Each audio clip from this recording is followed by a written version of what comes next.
मेरा नाम संगीता है। आज मेरी शादी को दूसरा दिन था। मैं देख रही थी कि आज सुबह से काम वाली नहीं आई थी।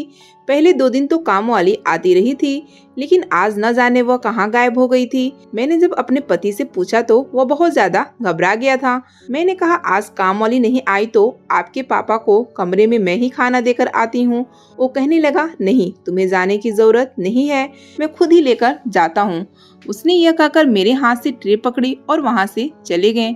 मुझे लगा कि शायद उन्होंने इस वजह से कहा कि मैं 2 दिन की दुल्हन हूँ, काम करती अच्छी नहीं लगती। मैं यहाँ जानती भी किसी को नहीं थी। इर्द गिर्द सब लोग अनजान थे। घर में सिर्फ मैं और मेरा पति और मेरे ससुर जी थे।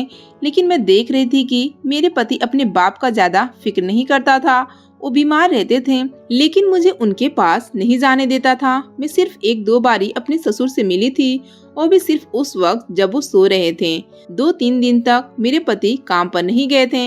मैंने उनसे कहा कि अपनी शादी को काफी दिन हो गए हैं, लेकिन आप अभी तक काम पर क्यों नहीं जा रहे हो।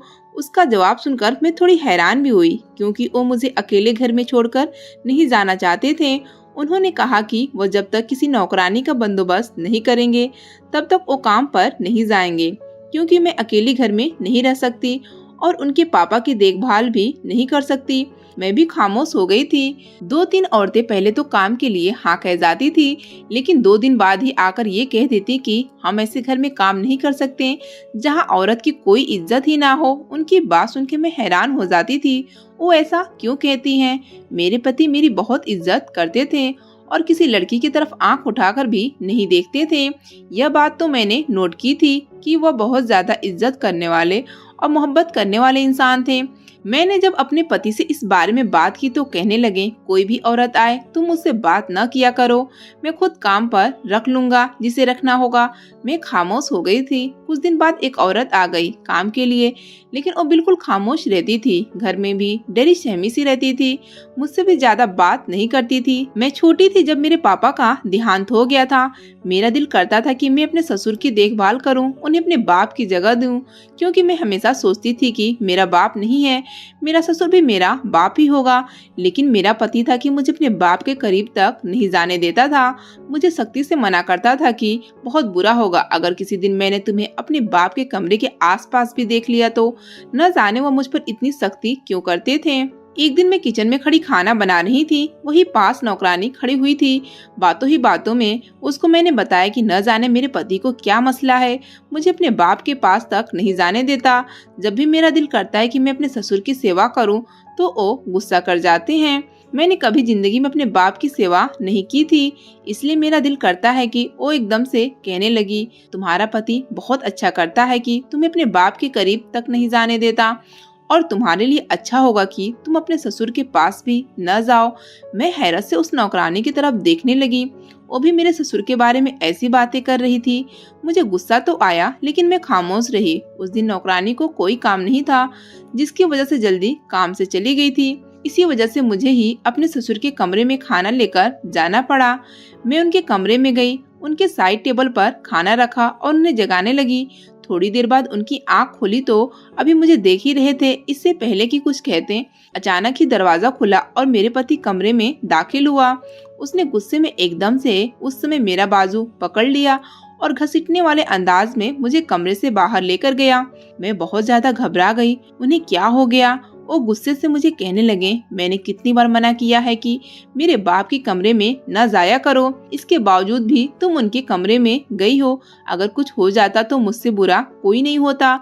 मुझे उनकी बात समझ नहीं आई थी कि वह ऐसा क्यों कह रहे थे। इतना गुस्सा करने वाली बात नहीं थी। वो मेरा बाजू पकड़े मुझे कमरे में लेकर आए और बाहर से दरवाजा बंद कर दिया। मैं उनका रवैया समझ नहीं पा रही थी कि न जाने क्यों अपने बाप से इतनी ज्यादा नफरत करते हैं। वो तो मुझे बहुत अच्छे इंसान लगते थे, लेकिन धीरे धीरे मुझे समझ आने लगे थी कि दाल में तो कुछ तो काला था, जिसकी वजह से वो अपने बाप से इतनी ज्यादा मुझे दूर रखते थे। एक दिन मेरी तबीयत बहुत खराब थी, जिसकी वजह से मुझे उठा भी नहीं जा रहा था।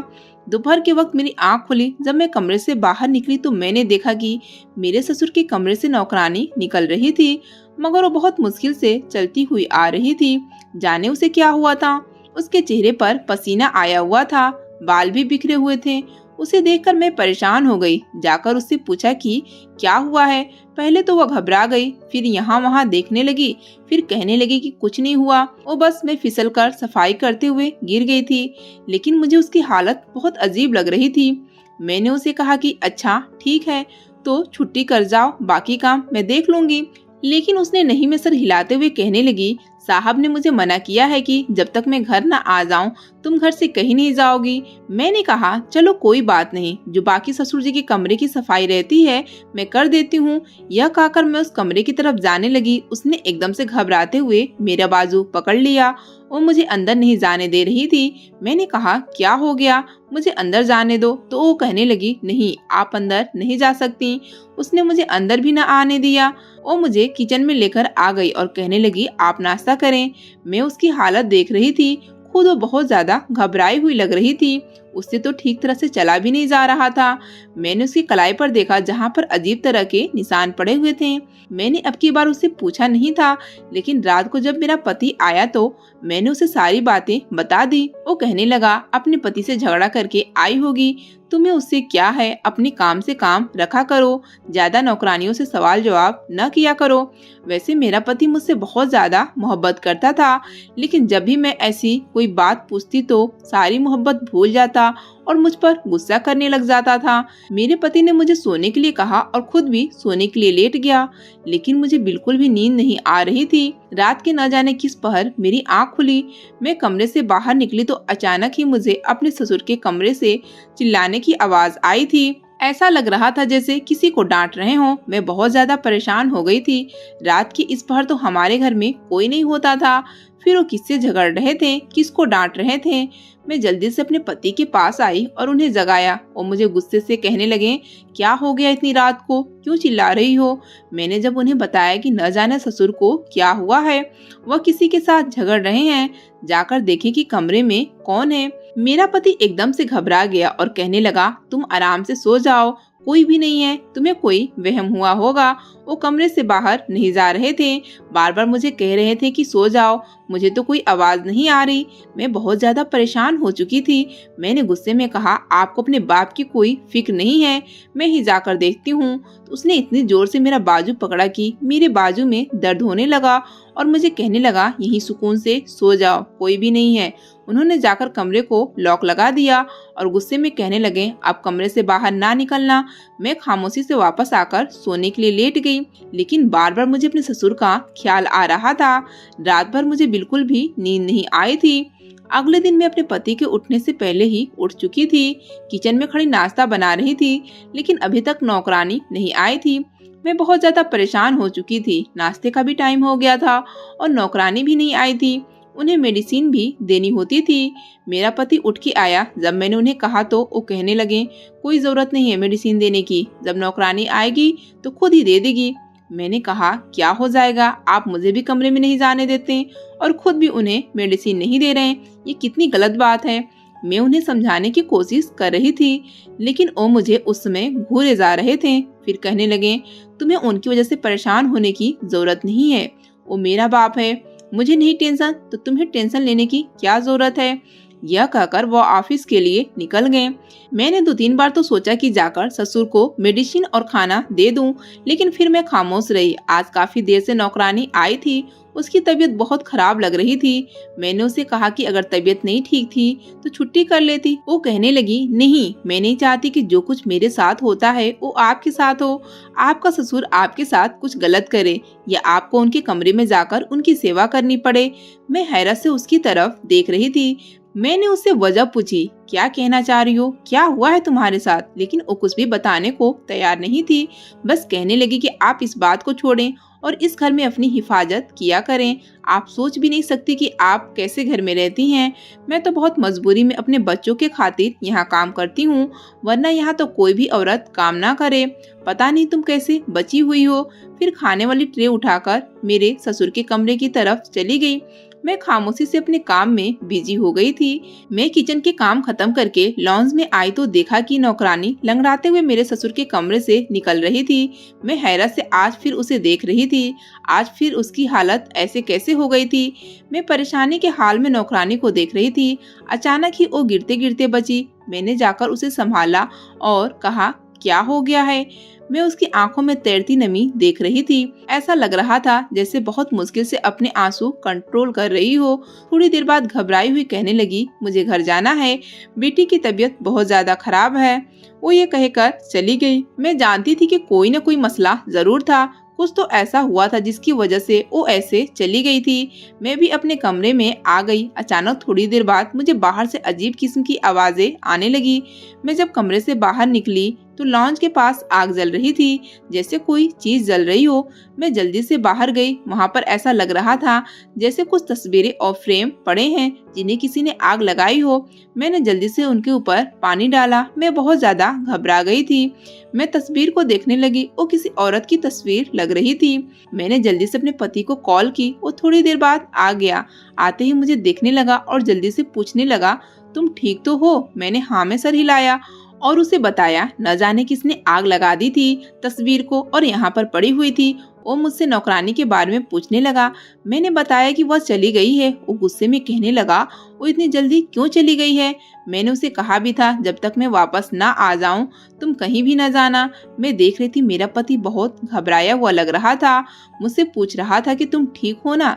मैं हाँ में सर हिला रही थी। मैंने उसे कहा कि मेरी वजह से परेशान होने की जरूरत नहीं है, मैं बिल्कुल ठीक हूँ। मेरी वजह से आप इतना ज्यादा क्यों परेशान हो जाते हैं। वह कहने लगा, कुछ लोग भरोसे के काबिल नहीं होते हैं, जिन्हें हम न दूर कर सकते हैं न पास रख सकते हैं। इसी वजह से मुझे हर वक्त तुम्हारी फिक्र रहती है। काश कि मैं तुम्हें यहाँ से दूर ले जा सकता। वो बहुत ज्यादा बेबसी से बोल रहा था। उस दिन के बाद तो ये रोज का बन चुका था। कभी कुछ जला पड़ा होता तो कभी कुछ। हमारी नौकरानी की भी यही हालत थी। जब भी वह ससुर के कमरे से निकलती तो बहुत ज्यादा लंगड़ा लंगड़ा कर चल रही होती। एक दिन तो हद ही हो गई। वो कहने लगी, भगवान करे तेरा ससुर मर जाए, मेरी जान को जान आ जाए। मैं बहुत ज्यादा हैरान रह गई थी। शायद वो मेरे ससुर की सेवा करके थक चुकी थी, इस वजह से ऐसा बोल रही थी। क्योंकि मेरे ससुर की वजह से मेरा पति उसे घर से नहीं जाने देता था जब तक वो खुद नहीं आ जाता था। और वह मजबूर औरत अपने बच्चों की वजह से यहाँ काम कर रही थी। क्योंकि मेरा पति दूसरों से बहुत अच्छी तनख्वाह भी देता था और ज्यादा घर में काम भी नहीं करना होता था। बस उसका ज्यादा काम यही होता था कि वो ससुर के कमरे में होती थी और उनकी देखभाल करती थी। आज वो मुझे पहले ही बताकर चली गई थी वो कल नहीं आएगी, इसी वजह से अपना बंदोबस्त कर लूं। मैंने भी अपने पति को यह बात न बताई। मैंने सोच लिया था कि कल का सारा दिन मैं खुद अपने ससुर की देखभाल करूंगी। अगले दिन मैंने पति से झूठ बोला और कहा कि नौकरानी ने कहा था कि आज वो थोड़ी देर से आएगी, इसी वजह से आपको परेशान होने की जरूरत नहीं है, वह आ जाएगी और खाना दे देगी। मेरा पति रिलैक्स होकर चला गया। मैंने खाना डाला और अपने ससुर के कमरे की तरफ गई। मैंने जैसे ही जाकर दरवाजा खोला तो वो जाग रहे थे, बैठे हुए थे। अचानक यूं मुझे अजीब नजरों से घूरने लगे। उनके चेहरे की रंगत बदल रहे थे। मैं उनके चेहरे के बदलते रंगत को देखकर बहुत ज्यादा घबरा रही थी। उन्होंने एकदम से जाकर दरवाजा बंद कर दिया। मैं जो साइड टेबल पर खाना रख रही थी, मेरे हाथ से खाना गिर गया। मेरे हाथ पांव पूरी तरह से कांपने लगे। मैं बहुत ज्यादा घबरा गई कि उन्होंने दरवाजा बंद क्यों कर दिया। मैंने डरते हुए पूछा, आपने दरवाजा क्यों बंद किया है, मुझे बाहर जाने दें। आज मुझे अपने पति की बात याद आ रही थी कि कभी भी भूलकर उनके कमरे में न जाना, उनके पास मत जाना। अचानक वो मेरी तरफ बढ़ने लगे थे। उनके कदम मेरी तरफ बढ़ रहे थे। मैं पीछे होती होती अचानक से दीवार के साथ लग चुकी थी। बहुत ज्यादा बेबस हो चुकी थी। मैं कभी बंद दरवाजे को देखती तो कभी मैं उनकी तरफ देखती। अगले ही लम्हे कमरे में मेरी चीख बुलंद हुई थी। मैं चिल्लाते हुए उन्हें बोल रही थी, जाने दो, मुझे छोड़ दो। आज मुझे नौकरानी की भी बात याद आ रही थी। उसके बाद वो हुआ जिसके बारे में मैंने कभी सोचा भी नहीं था। मैं चीख रही थी, चिल्ला रही थी। अचानक ही मैं बेहोश हो गई। मुझे होश आया तो मैंने खुद को अपने कमरे में पाया। मेरे पास मेरा पति बैठा हुआ था। उसे देखते ही मेरे आंखों से आंसू बहने लगे। मैं एकदम से उसके सीने से लग गई और बुरी तरह से रोने लगी थी। वो मुझे देखकर कहने लगा, जबकि वो अच्छी तरह जानता था कि मैं ठीक नहीं हूँ। मैं नहीं में सर हिला रही थी। मैंने रोते हुए कहा कि मुझे यहाँ से जाना है, यहाँ से कहीं दूर ले जाओ, तुम्हारा बाप बहुत जालिम आदमी है। मैं बहुत ज्यादा रो रही थी। वह कहने लगा, मैंने तुम्हें हमेशा मना किया था कि मेरे बाप से बच के रहना, जहाँ भी ओ हो वहाँ मत जाना, लेकिन तुम्हें मेरी कोई बात समझ आती है? मेरा सारा वजूद कांप रहा था। वो मुझसे कहने लगा, हकीकत जानना चाहती हो कि मेरा बाप ऐसा क्यों है? तो सुनो, मुझे बचपन से अपने बाप से बहुत ज्यादा नफरत थी। मैंने हमेशा अपने बाप को अपनी माँ पर जुर्म करते हुए देखा था। तुम सोच भी नहीं सकती कि मेरा बाप कैसा आदमी है। मेरी बहनें भी हैं जो कभी इस घर में नहीं आई। पता है क्यों? क्योंकि उन्हें अपने बाप से बहुत ज्यादा नफरत है। जानती हो मैं कितनी मुश्किल से शख्स को इस घर में बर्दाश्त करता हूँ। मेरा बस नहीं चलता कि घर से बाहर फेंक दूं, लेकिन फिर सोचता हूँ कि वो बाप है, मैं ऐसा कैसे कर सकता। उन्होंने हमारी माँ के साथ ऐसा किया था, लेकिन मैं उनके साथ ऐसा नहीं कर सका। हमारी माँ तो क्या, वो हर औरत के साथ ही ऐसा करते थे। अचानक ही मेरी पति की आंखों में आंसू बहने लगे। मैं उसकी तरफ देख रही थी। ऐसा लग रहा था जैसे उसमें हिम्मत नहीं कि वो मुझे पूरी सच बता पाए। अपने ससुर का इतना सुनने के बाद ही मुझे तो हैरत हो रही थी। मैंने कहा, मुझे सारी हकीकत बताएं। पहले तो वो खामोश रहा, जैसे मुझे बताना ही नहीं चाह रहा हो। फिर कहने लगा, हम छोटे छोटे थे तो हमने हमेशा यही देखा था कि हमारे बाप को औरतों से बहुत ज्यादा नफरत थी। जब भी उन्हें गुस्सा आता तो वो अम्मा पर हाथ उठाते और अम्मा को बहुत ज्यादा मारते थे। हम सब बहन भाई बहुत ज्यादा डर जाते थे। पापा को रोकने की कोशिश करते थे, लेकिन पापा मुझे तो कुछ नहीं कहते थे, मगर बहनों को भी बहुत ज्यादा मारते थे, जिसकी वजह से मेरी बहनों को भी अपने बाप से बहुत ज्यादा नफरत हो गई थी। नफरत तो मुझे भी अपने बाप से बहुत ज्यादा थी, लेकिन कभी मैं उनके सामने बोल नहीं पाता। और वक्त गुजरने लगा। मेरे बाप ने मेरी माँ पर इतना ज्यादा जुर्म किया कि आखिर में अम्मा ने तंग आकर अपनी जिंदगी खत्म कर ली, क्योंकि वह अब और पापा का जुर्म बर्दाश्त नहीं कर सकती थी। इसी वजह से हमारी माँ ने अपनी जान दे दी और हमें अकेला छोड़ गई थी। उसके बाद अपनी बहनों की हिफाजत मैं ही करता था। उनकी शादी भी मैंने ही की है। हमारे बाप को इनकी कोई फिक्र नहीं होती थी। इसी वजह से मुझे अपने बाप से बहुत ज्यादा नफरत हो गई थी। लेकिन वक्त गुजरने लगा। शायद उन्हें इस बात का एहसास हो गया था कि उनके जुर्म से तंग आकर उनकी बीवी ने खुदकुशी की है। लेकिन उसके बाद धीरे धीरे औरतों से बहुत ज्यादा डरने लगे थे। मेरी माँ उनके ख्वाब में आती, उन्हें यही कहती थी कि वो भी उन्हें कभी माफ नहीं करेंगी। उन्हें औरतों से बहुत ज्यादा डर लगने लगा था। उनके करीब कोई भी औरत जाती तो ऐसा ही उसके साथ रवैया करते थे, उसे मारने लग जाते, या उन औरतों को देखकर बहुत ज्यादा गुस्सा आता था, या फिर वो ऐसे ही हो जाते थे। इस वजह से मैं हमेशा तुम्हें अपने बाप से दूर रखना चाहता था। मैं नहीं चाहता था कि कभी तुम्हें मेरे बाप की असलियत मालूम हो। मेरा पति आंसू छुपाते हुए बता रहा था। उसकी आंखों से बहुत ज्यादा आंसू बह रहे थे। शर्मिंदगी से उसकी निगाहें झुकी हुई थी। ऐसा लग रहा था जैसे वो मुझे अपनी बाप की हकीकत बताते हुए बहुत ज्यादा शर्मिंदा हो रहे हैं। मैं हैरान हो रही थी कि किसी शख्स को इतनी ज्यादा औरत जात से नफरत कैसे हो सकती है। मुझे तो जैसे कुछ हो रहा था। ये सब सुनकर मैं अपने पति की तरफ देखी और कहा, आपके बाप को औरत से इतनी ज्यादा नफरत क्यों है? वो ऐसा क्यों करते हैं? मेरा पति खामोश हो गया और कहने लगा, मैं और कुछ नहीं बता सकता। मैं जिद करने लग गई क्योंकि मुझे जानना था, कोई तो वजह थी, वरना कोई यूं ही तो नहीं किसी से इतना ज्यादा नफरत करता। क्या उन्हें अपनी माँ से भी इतनी ज्यादा नफरत थी? मैं तो पूछे जा रही थी, लेकिन वो मुझसे कुछ भी बता नहीं रहे थे। अचानक ही कहने लगे, उन्हें सबसे हमेशा से ही नफरत थी। मैंने अपने पति की तरफ देखा और कहा, जानते हो, जब भी नौकरानी उनके कमरे में जाती थी उनकी देखभाल करने के लिए, उन नौकरानियों पर भी ऐसे ही जुल्म करते थे, हाथ उठाते थे, ऐसे ही उसकी भी पिटाई कर देते थे। मेरा पति कहने लगा, मैं सब कुछ जानता हूँ, लेकिन मैं भी मजबूर था, कुछ नहीं कर सकता था। मैं चाहता तो अपने बाप की देखभाल खुद कर सकता था, लेकिन मैं उन्हें इस काबिल ही नहीं समझता था कि उनकी देखभाल करूं, क्योंकि उन्होंने जो कुछ मेरी माँ के साथ किया, मेरी बहनों के साथ किया, बल्कि हर औरत के साथ किया, उसकी वजह से मैं कभी उन्हें माफ नहीं कर सकता हूँ। वो बहुत ज्यादा जालिम है। और तो और उन्होंने मेरी बीवी पर भी हाथ उठाया। माना कि वो पागल हैं, इस वक्त अपने होशो हवास में नहीं है, लेकिन फिर भी मुझे बहुत ज्यादा दुख हुआ है। उन्हें तुम पर हाथ नहीं उठाना चाहिए था। मैं उनसे हमेशा इसी वजह से तुम्हें दूर रखता था। मैं अपने पति की तरफ देख रही थी। उसे मेरी कितनी ज्यादा फिक्र थी। लेकिन हैरत तो मुझे अपने ससुर पर हो रही थी। कोई इतना ज्यादा जालिम कैसे हो सकता है? एक शख्स ने अपनी बेटी को, अपनी बीवी को, अपने बेटे को, सबको खो दिया। इसके बावजूद भी वो इतना जालिम बना हुआ है। पागल होने के बाद भी वो जुल्म करना नहीं भूला। यह बात मुझे हैरान कर रही थी। धीरे धीरे वो बिल्कुल ही पागल होते गए। उन्हें अपने आप की भी होश न रही, खुद को भी नुकसान पहुंचाने लग गए।